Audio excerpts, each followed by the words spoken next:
Estamos de regreso en la Central de Informaciones. Vamos a conversar de inmediato con Diego García Sayán, ex juez de la Corte Interamericana de Derechos Humanos y ex ministro de Justicia. Gracias por acompañarnos. Bienvenido al programa.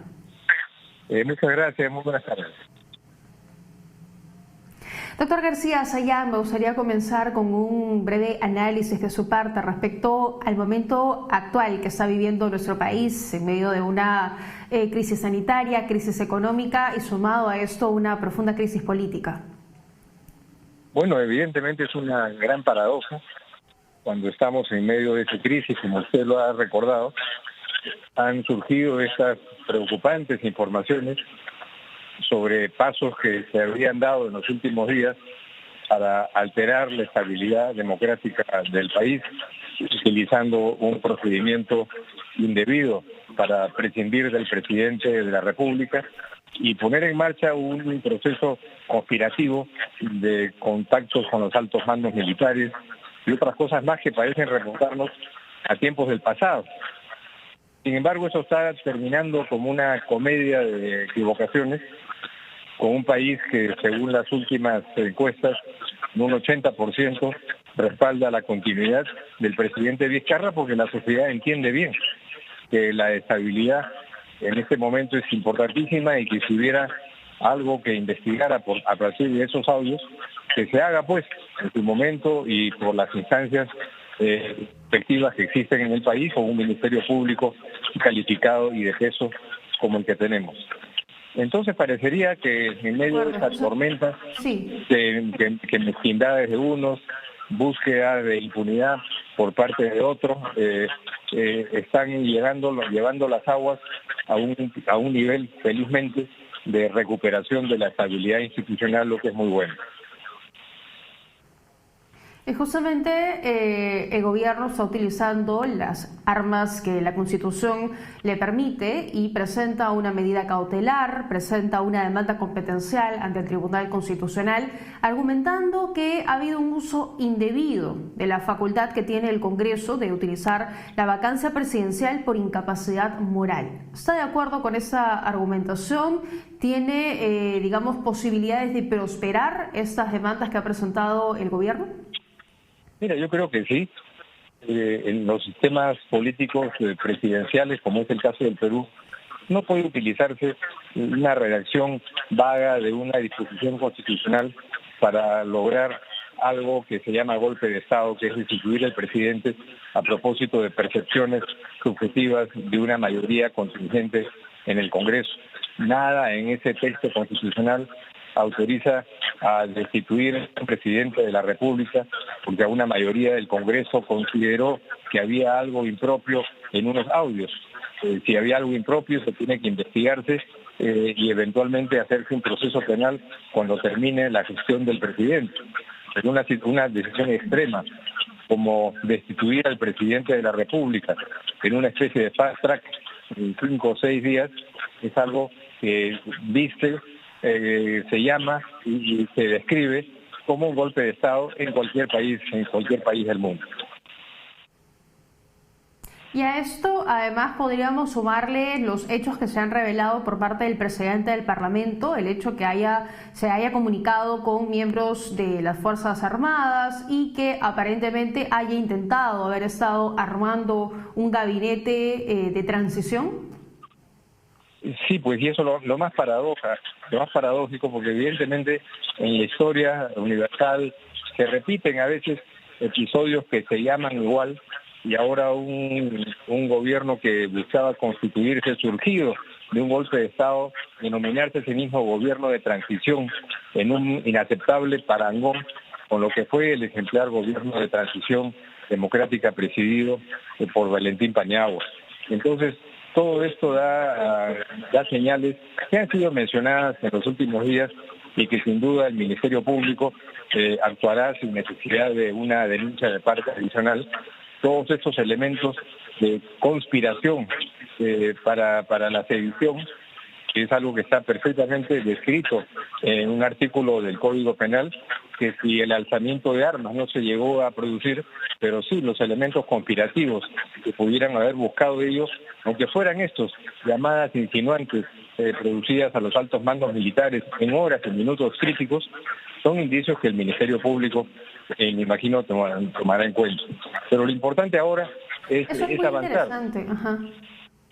Sí, lo creo que hay una cosa muy doctor importante, García creo que Sayán, sí. porque el presidente Martín Vizcarra acusa directamente a Manuel Merino de conspiración por estos dos hechos que veníamos comentando. Entonces, desde su punto de vista, sí podría configurarse este escenario.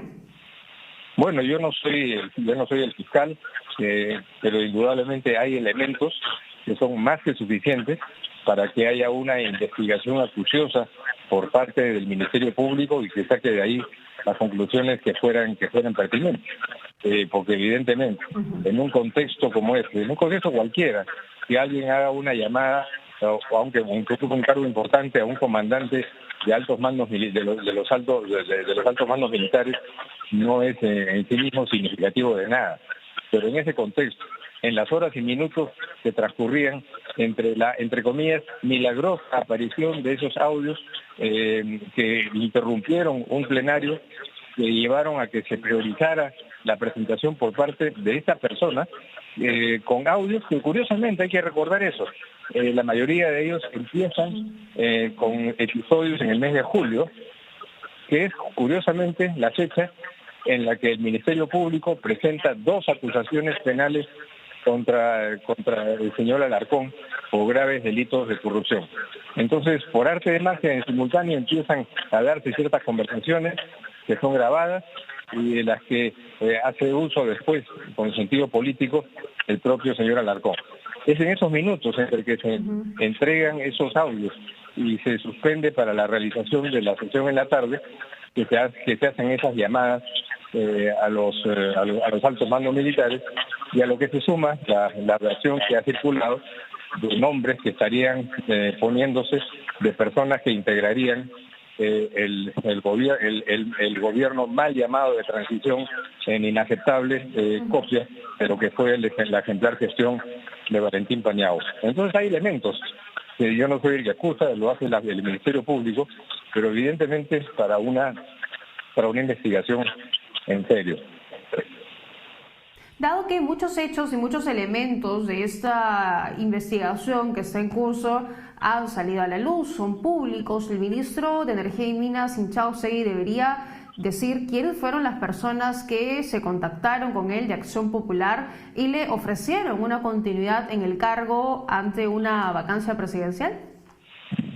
Mira, yo he sido colega de gabinete con su padre, el ingeniero Juan Inchaustegui, y sé que Miguel Inchaustegui, el ministro, es una persona íntegra y que no va a inventar esa historia.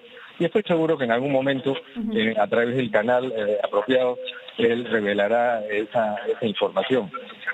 Pero yo creo que, mira, el telón de fondo, en un país que ha sufrido innumerables golpes de Estado, en donde por vía de facto se ha interrumpido durante décadas la continuidad de gobierno de origen democrático, es importante que a esta crisis se le está dando salida por medios institucionales. El gobierno ha presentado esta demanda competencial, le traslada al Tribunal Constitucional una responsabilidad que es interpretar si es posible aplicar esta medida cautelar y más adelante interpretar de manera adecuada para que no se preste a aberraciones como la de estos últimos días la disposición de la Constitución sobre esta materia, y simultáneamente ver que la sociedad peruana, así como no lo tienen clara algunos parlamentarios, sí tiene claras sus prioridades. Es la estabilidad en este momento. El 80% respalda la continuidad del gobierno porque sabe que ante la crisis sanitaria, ante el colapso económico, esa es la prioridad a la que tenemos que atenernos. Entonces, este divorcio entre la sociedad y los aparatos políticos es lamentable, pero por otro lado es muy positivo y muy saludable que es por medios institucionales, constitucionales, que se le da salida a esta crisis en la que se pretendió alterar la continuidad constitucional, lo que da cuenta de que en medio de todo el Perú ha avanzado mucho. Claro, y si no se llegara a resolver esa medida cautelar antes del viernes y el Congreso llevara adelante la sesión para debatir y votar la vacancia presidencial, que además en los últimos días, hay que decirlo, ha venido perdiendo fuerza, ha venido perdiendo votos, ¿sería adecuado que el presidente Martín Vizcarra acudiera al Pleno y diera explicaciones en lugar de enviar a un abogado o a algún representante? Mira, como dicen en Colombia, amanecerá y veremos. Hay una solicitud de medida cautelar, hay que esperar que resuelva el tribunal lo que el tribunal considere pertinente, y ya será materia de una evaluación que tendrá que hacer el presidente de la República sobre si concurrir o no a esa acción, en un proceso que evidentemente tiene tantos elementos inaceptables en su generación y en la precipitación, con unos audios que mágicamente aparecen en coincidencias sospechosas con las acusaciones penales que se dirigen al portador de esos audios. Eso se llama, en lenguaje coloquial y periodístico, cortina de humo. Entonces, en algo que se deriva de esos pasos, mi consejo, si fuera del equipo gubernamental del señor Vizcarra, sería que no asista al Congreso, porque eso es parte de un proceso que nace mal, y algo que nace mal no puede ser aceptable como un curso pertinente para darle la prioridad que se le quiere dar. Perfecto, doctor García Sayán. Muchísimas gracias por habernos acompañado esta tarde. Muchas gracias, y lamento la dificultad técnica que no nos hayamos podido ver esta vez. No se preocupe, más bien muchísimas gracias por habernos atendido. Estuvo con nosotros Diego García Sayán, ex juez de la Corte Interamericana de Derechos Humanos y ex ministro de Justicia, dándonos algunos alcances respecto a las medidas que está aplicando el gobierno, lo que está ocurriendo también en el Congreso de la República en medio de